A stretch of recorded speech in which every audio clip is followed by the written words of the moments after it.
journée étaient vraiment les libérateurs ou bien même les sauveurs.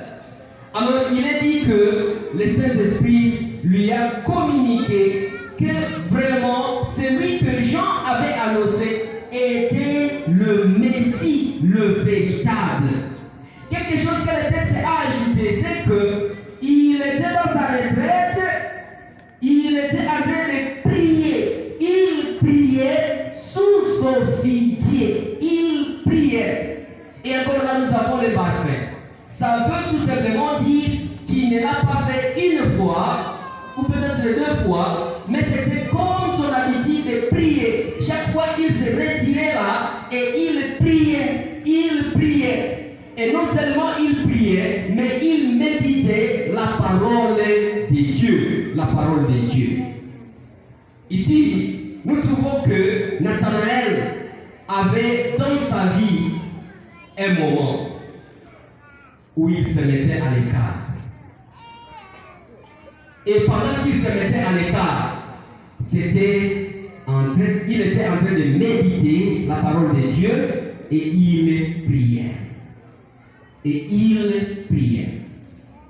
Je voudrais que nous puissions surtout mettre l'accent sur ces éléments-là, de la retraite de Nathanaël.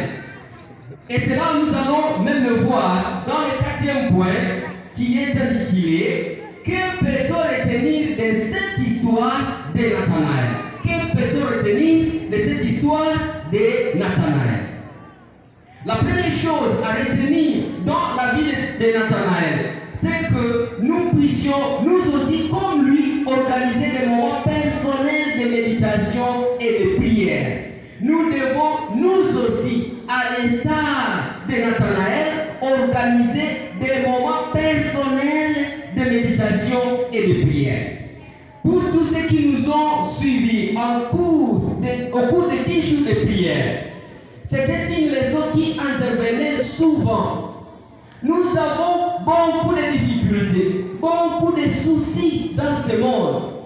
Ce n'est que lorsque nous organisons un moment où nous nous mettons à retraite, nous essayons de réfléchir sur la parole de Dieu, nous la méditons.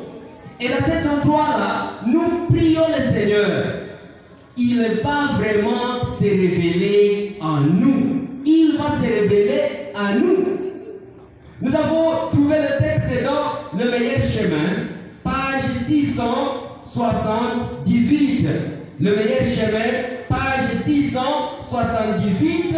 Nous avons un texte que nous allons pouvoir lire, et c'est là pour que nous puissions rattraper les autres qui n'étaient pas en train de venir au cours de 10 jours.